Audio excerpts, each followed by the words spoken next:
Bonsoir à tous, fidèles téléspectateurs de l'émission agricole Braves Paysans.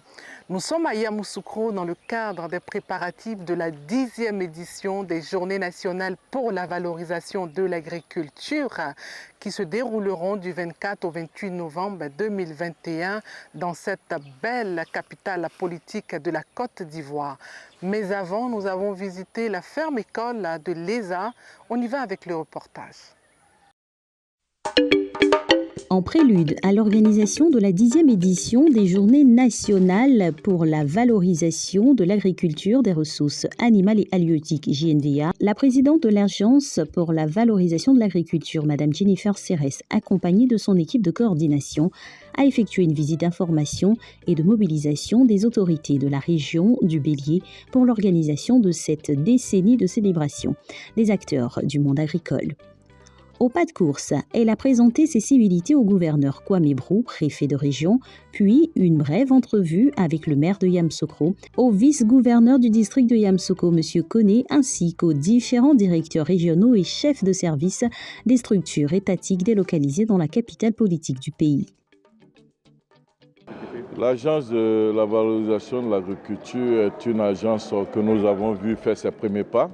Et je pense que les premières éditions de cette agence ont été faites à Yamoussoukro sur la place publique en face de la mairie de Yamoussoukro.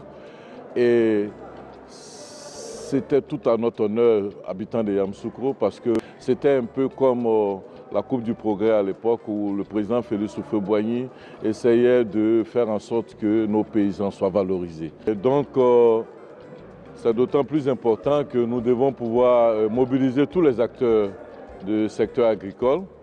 Et quand je parle des acteurs du secteur agricole, c'est les paysans, c'est les acheteurs de produits, les vendeurs d'intrants, tous ceux qui concourent à faire en sorte que l'agriculture soit une agriculture très bien. Nous appelons tous les industriels, d'abord même la Chambre de commerce et de l'industrie, qui est une chambre consulaire qui met en relation tout l'écosystème de l'industrie et du commerce pour que tous soient là et parler d'une même voix pour que la valorisation de l'agriculture soit une réalité. En marge de ces rencontres, l'équipe de production de l'émission Braves Paysans en a profité pour découvrir les potentialités agricoles et touristiques de la région. À cet effet, c'est le responsable pédagogique de la ferme-école de l'École supérieure d'agronomie, ESA, de l'Institut national polytechnique, INPHB, qui nous a ouvert les portes de sa structure.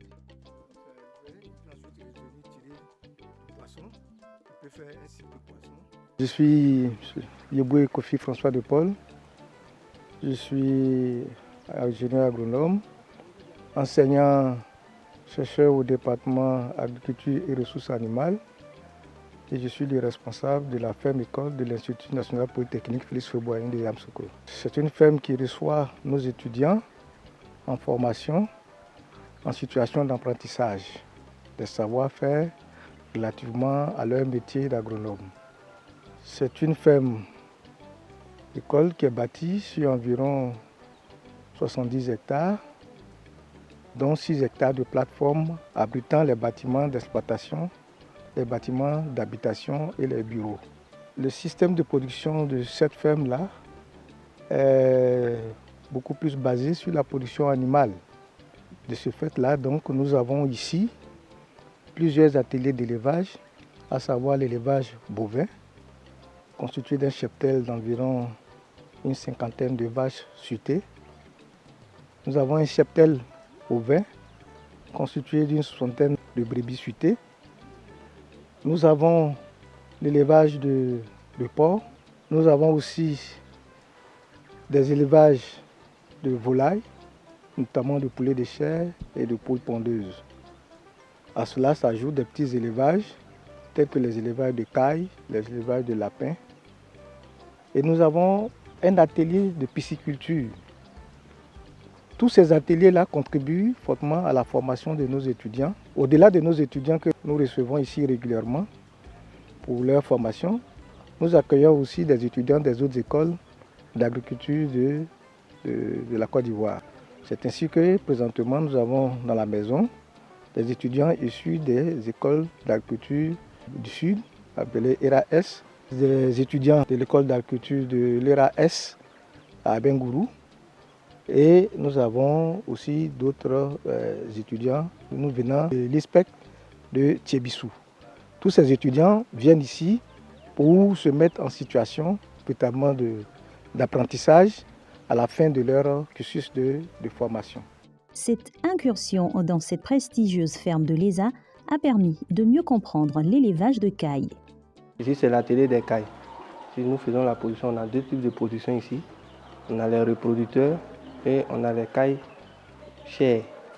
C'est-à-dire, ceux qu'on les produit, vous voyez les cailles de chauffage là. On a un incubateur, on prend les œufs des repros. Voici les reproducteurs, mâle et femelle.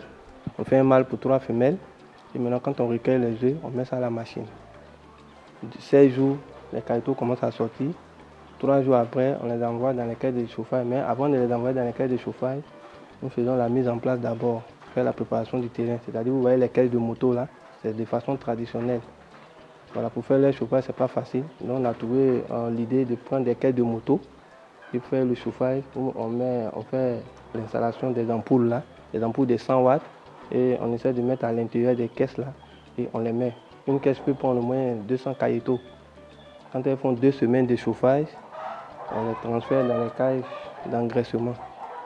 Et arrivé ici, à partir de 2 mois, on fait le sexage. C'est-à-dire on met les femelles à part et les mâles à part. Les mâles sont matures à partir de 1 mois, 6 semaines. Vous comprenez, les femelles commencent à pondre à partir de 2 mois. Voilà, donc quand on retire les femelles, on fait ça en caille pondeuse. C'est-à-dire elles sont là pour pondre les œufs de consommation. C'est qu'on a fait le sexage, les femelles. Elles sont là comme les poules pondeuses qu'on a là. Voilà, donc c'est un peu ça. Donc le reste, les mâles, on les met à l'engraissement. Au bout de 2 mois et demi, on commence à les vendre. Pas de 45 jours même. Mais ici, on a la race Jumbo. Mais ici, c'est un métissage de la race japonaise et la race Jumbo. Mais la race Jumbo, elles sont prolifiques en chair, mais elles ne sont pas prolifiques en termes d'œufs. Voilà, c'est pour ça qu'on fait le métissage de la race japonaise et la race Jumbo. L'on a aussi pu découvrir une nouvelle technique d'élevage associée aviculture et pisciculture où volailles et poissons en simultané sur un même étang. Ici, le système intégré, il est présenté comme ce que vous voyez, le poulailler intégré à la pisciculture. De ce fait, tout ce que les poulets rejettent comme aliment, le rejet d'aliments descend dans l'eau et est consommé directement par les poissons. Les fientes aussi des poulets descendent dans l'eau et fertilisent l'étang, d'où la couleur verdoyante que vous voyez. Et l'étang fertilisé, il permet aux poissons d'avoir de la nourriture naturelle, des phytoplanctons, des zooplanctons et des algues et tout. Du coup, la qualité de la chair est aussi comme le poisson d'eau douce. Et l'optimisation de surface de terre dans cette activité, le producteur a 2 revenus. Il a le revenu du poulet, il a le revenu de la pisciculture. Dans l'année, il peut faire 2 cycles de poissons et même 4 cycles de poulet. L'objectif du système intégré, c'est d'optimiser les surfaces de terre et de permettre aux producteurs de moins dépenser. Dans le sens où les poissons sont nourris naturellement par ce que les poulets déjectent. C'est une pratique qui est à vulgariser. Ça se pratique beaucoup ailleurs, mais en Côte d'Ivoire, ce n'est pas beaucoup pratiqué. La pisciculture intégrée, elle est très rentable. Miss Kofi Aya, étudiante en agriculture et agropastorale, démontre certaines astuces de fabrication d'aliments de volaille. Ici, je suis en train de piler les larves des mouches soldats. Ce sont des larves qu'on a séchées et puis on est en train de piler et puis faire l'alimentation des poulets. Ici, ça va remplacer la protéine dans l'alimentation des poulets. Ça fait 1 mois et demi que je suis là. Je suis en stage ici. J'apprends beaucoup ici. Ici, on m'apprend beaucoup de choses. D'abord, moi-même, c'est avec les poulets Brahma que je travaille. Ce sont des hybrides avec eux je travaille. Mais à mes temps libres, je viens apprendre un peu partout. Ici, il y a un peu de tout à la pisciculture. En tout cas, il y a des trucs qu'on a fait à l'école, mais quand on vient ici, c'est là qu'on voit vraiment de quoi il s'agit. C'est vraiment intéressant. En tant qu'une femme, c'est la meilleure opportunité que j'ai jamais eue.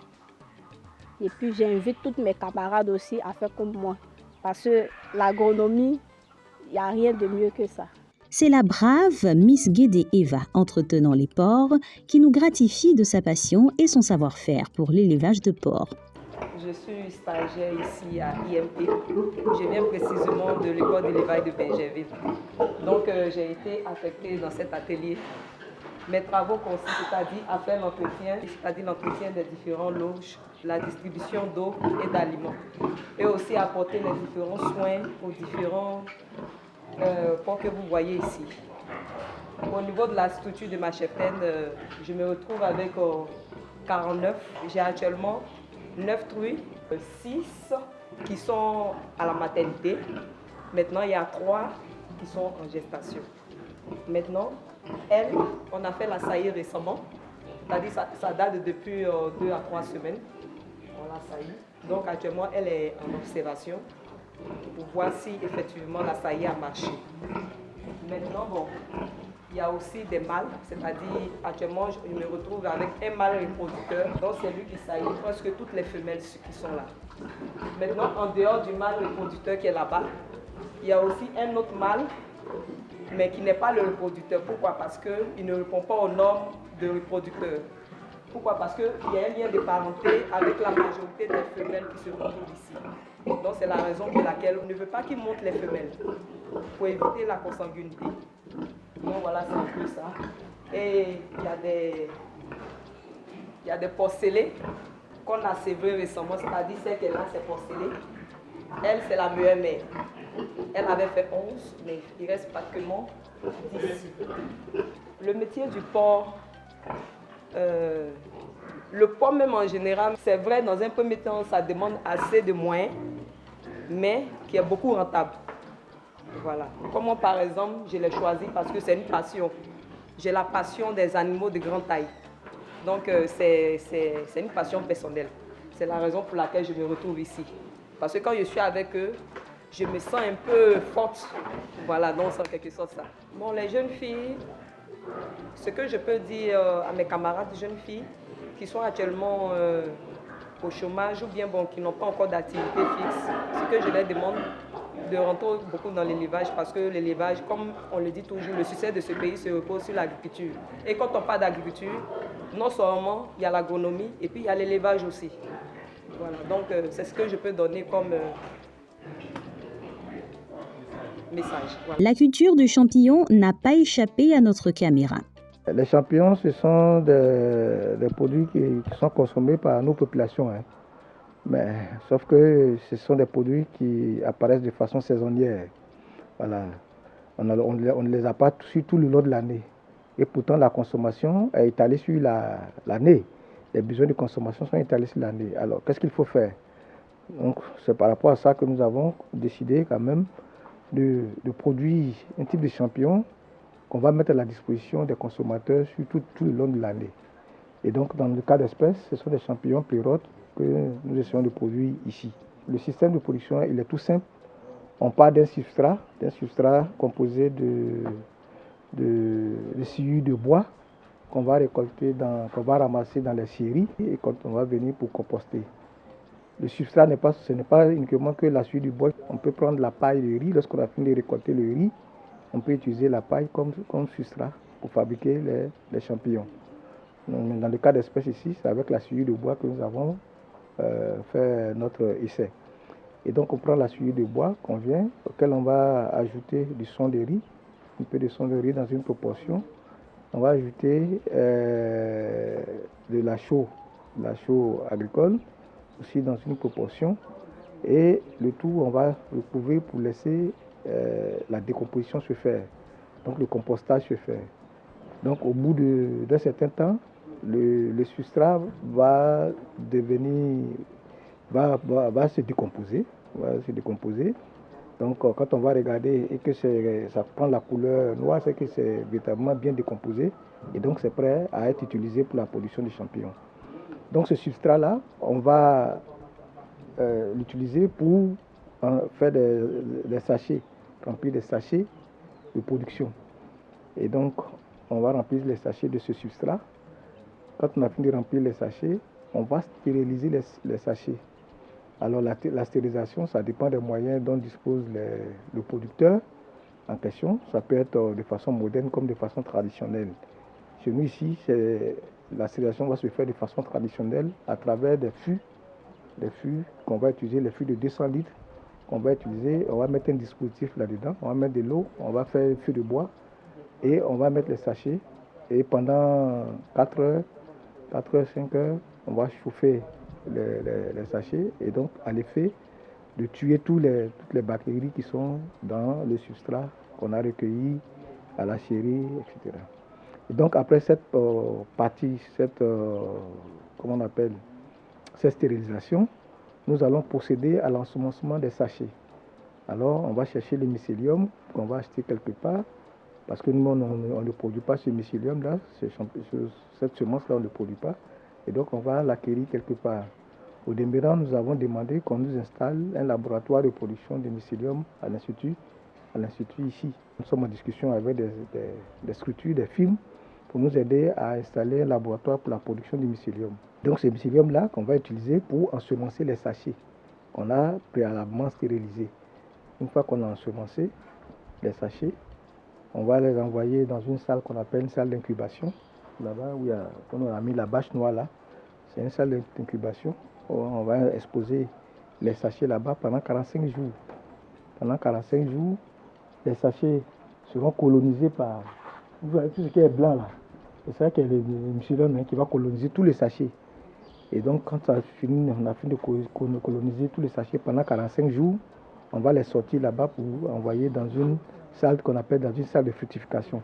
Ici, notre salle de fructification, c'est ce petit ouvrage-là que nous avons fait, dans lequel nous stockons tous les sachets qui ont été colonisés par le mycélium pendant 45 jours. La production de semences va commencer à partir de cet instant-là. Et donc tous les 2 ou tous les 3 jours, nous allons récolter de la semence après avoir arrosé, créé une sorte d'humidité autour des sachets. Et donc les champignons vont commencer par apparaître. Et chaque fois qu'ils vont apparaître, on va les récolter et puis on va passer à la commercialisation. Je voudrais dire que le kilogramme de semences, le kilogramme de champignons qui est produit ici coûte entre 2500 et 3000 francs. Lorsque ce champignon est séché, c'est-à-dire que lorsqu'on a ôté la quantité d'eau qui est dedans et qu'elle devient sèche, le kilogramme fait entre 25 000 et 30 000 francs. Donc vous voyez que c'est une activité hautement génératrice de revenus. C'est une activité dite porteuse de ressources, de ressources, et qui peut venir de façon additionnelle, de façon diversifiée aux activités du paysan. Un paysan qui est soit un producteur de VA, un cacaoculteur, peut faire cette activité comme source de diversification pour non seulement avoir de la protéine pour lui et sa famille, mais aussi pouvoir commercialiser pour avoir de l'argent en surplus. Il faut noter que cette ferme-école dispose également de parcelles destinées à la culture vivrière.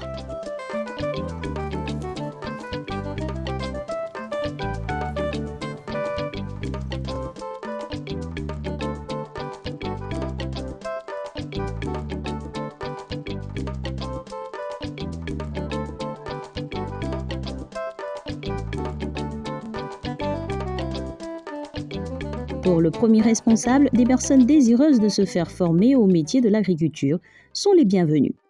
La ferme-école, c'est le lieu, le cadre pour la mise en œuvre de thématiques de recherche par les enseignants-chercheurs de l'Institut, par les étudiants, par certains doctorants qui nous viennent des universités et grandes écoles du pays, ou même de l'extérieur. Nous avons un troisième objectif, qui est un objectif de formation au métier agricole. Ce dernier objectif s'adresse beaucoup plus à nos parents paysans qui se sont installés à un moment donné sans pour autant avoir une formation dans le métier. Et donc à la faveur d'un programme que nous développons avec le FICA, qui est le Fonds interprofessionnel pour la recherche et le conseil agricole, nous faisons le renforcement des capacités de ces producteurs-là. Depuis 3 ans, nous conduisons ce programme-là. À côté de ces paysans qui sont en activité et qui viennent pour un renforcement des capacités, nous pouvons bien sûr accueillir des jeunes gens en quête de qualification dans les métiers de l'agriculture. La ferme de l'Institut est ouverte à toute personne, que ce soit des personnes individuelles ou des collectivités qui voudraient voir former leurs jeunes, leur jeunesse au métier de l'agriculture. Voilà. Ces collectivités-là peuvent rentrer en contact avec nous et à travers des partenariats que nous allons signer avec ces collectivités, nous pourrions recevoir leur jeunesse-là pour les former au métier agricole en vue de leur insertion professionnelle. C'est aussi le cas des ONG qui souhaiteraient, par exemple, participer à l'insertion professionnelle des jeunes à travers les apprentissages. Nous sommes ouverts, nous pouvons recevoir ces ONG et avoir toujours un accord Institut-ONG pour recevoir les cohortes de personnes qui peuvent venir en formation, en apprentissage chez nous. À la fin du processus de formation, selon les thématiques, nous leur délivrons des attestations de formation qui peuvent faire valoir soit pour être comme des ouvriers agricoles, soit pour leur propre employabilité. L'autre objectif que nous développons au niveau de la ferme, c'est un objectif de production. Nous sommes une ferme-école et nous avons pas mal d'installations qui nous permettent de produire des ressources propres additionnelles au budget de l'Institut. Donc dans ce cadre-là, nous développons des activités de production telles que des activités de volaille, l'activité maraîchère, etc. Ces productions sont bien entendu commercialisées pour produire des ressources propres, comme je le disais tantôt. La ferme s'appuie beaucoup plus sur la main-d'œuvre qui constitue nos étudiants pour réaliser ces travaux. Mais à côté de cela, nous avons quand même la main-d'œuvre qui travaille ici. Ce sont des techniciens d'élevage ou bien des techniciens d'agriculture qui travaillent avec nous. Tous sont mobilisés et heureux d'accueillir la 10e édition des JNVA du 24 au 28 novembre 2021 à Yamoussoukro.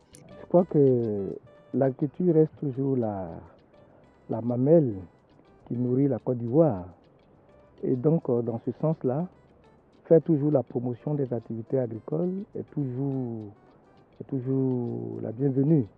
Donc, en tout cas, nous appelons toute la population ivoirienne à participer, à prendre une part importante à ces assises-là. Et au cours de ces journées-là, effectivement, peut-être que des sorties de terrain pourraient être utilisées, notamment à la ferme école, pour leur montrer quelques activités qui sont réalisées ici et qui pourraient être utiles dans leur choix à venir. Vivement la grande kermesse des activités des JNVA pour vivre une ambiance unique de célébration des braves paysans de Côte d'Ivoire.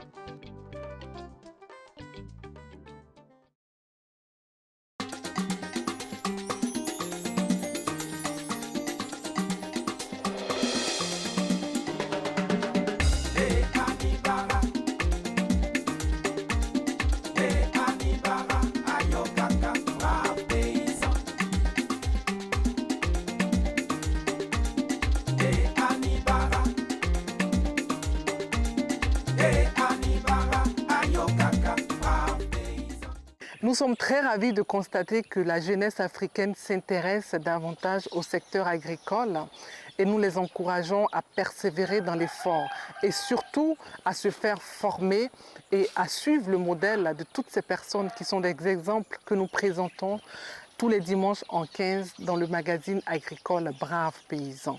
Nous avons rendez-vous dans 15 jours. D'ici là, n'hésitez pas pour vos avis et suggestions à nous contacter à l'adresse qui s'affiche au bas de votre petit écran.